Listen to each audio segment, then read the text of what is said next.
রমজান মাসে রোজা রেখে বড়ইয়ের আচার বানাতে গিয়ে কি যে প্যারায় পড়ছিলাম ভাই, না পারি পছন্দের জিনিসটা খাইতে, না পারি ছাড়তে। আর এদিকে বড়ইয়ের আচার বানাইতে বানাইতে মানে বড়ইয়ের আচার নাড়া দিতে দিতে তো আমার হাতের অবস্থা পুরাই 12টা। তো আসসালামু আলাইকুম, সবার কি অবস্থা, কেমন আছো? আশা করি ভালো আছো। আলহামদুলিল্লাহ, আমিও ভালো আছি। তো বলো তো সবাই, এবারকার রমজান মাসটা কেমন কাটলো?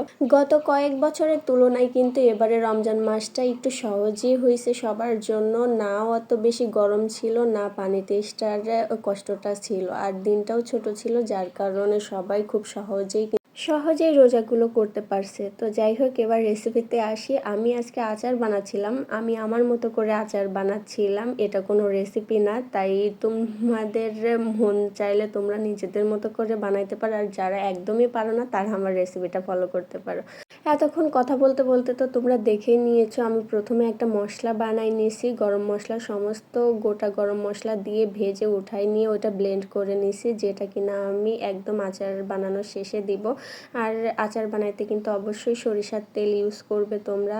আর প্রথমেই আমি কিন্তু বড়ইগুলো খুব ভালোভাবে বোটাগুলো এড়ায়া ধুয়ে একটা বড় ঝাঁকার মধ্যে রেখে পানি ঝরায় নিয়েছিলাম। তারপরে আবার দেখতেছিলাম কোনো পচা বড়ই বা পোকা লাগা বড়ই আছে কি না, সেগুলো দেখে বেছে নিয়ে আবার সবগুলো বড়ই হাতে চটকায়া নিছি, যাতে আচার বানাইতে আমার জন্য সহজ হয়।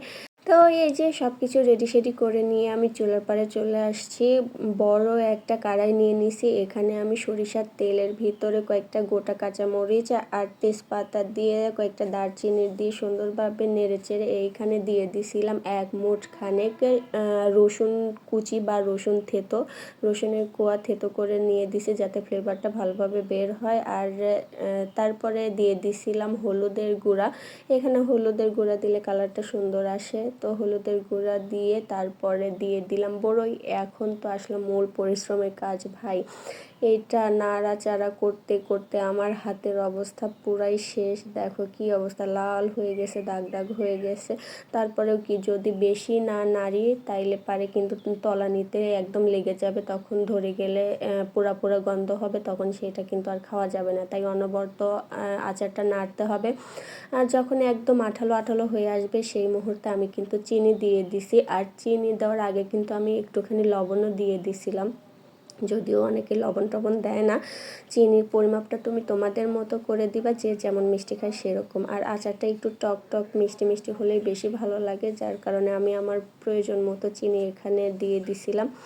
তারপরে এই যে আরেকটা কড়াইতে ফ্রাই প্যানে আমি গোটা রসুনগুলো ভেজে নিয়ে তার মধ্যে এই যে গরম মশলাগুলো করে রাখছিলাম না, ব্লেন্ড করে রাখছিলাম সমস্ত গরম মশলাগুলো দিয়ে, সেইগুলো দিয়ে এই যে আবার আরেকটা ফোড়ন দিয়ে দিলাম। এখানে তোমার তেলের পরিমাণ প্রথমে একটু কম দিলেও চলবে, কিন্তু পরে এই যে তেল দেওয়ার কারণে পুরো আচারটা সুন্দরভাবে কালারটাও চলে আসবে, আর খাইতেও অনেক বেশি মজা লাগবে। আর এখানে কিন্তু গোটা রসুনের স্মেলটাও পাওয়া যাবে। যারা রসুন লাভার আছো, গরুর মাংসে গোটা রসুন খাও, তারা কিন্তু এইভাবে দিলে পারে অনেক বেশি টেস্ট পাবা বা ফ্লেভার পাবা।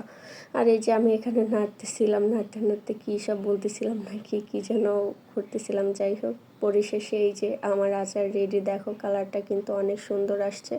আর এই দিন আমি ইফতার করার পরেই সোজাসুজি বাটি নিয়ে চলে গিয়েছিলাম আচারের কাছে, যে এত কষ্ট করে বানাইলাম, আগে টেস্ট করে দেখি আসলে অনেক বেশি মজা হয়েছিল, যদি একটু টক টক ছিল।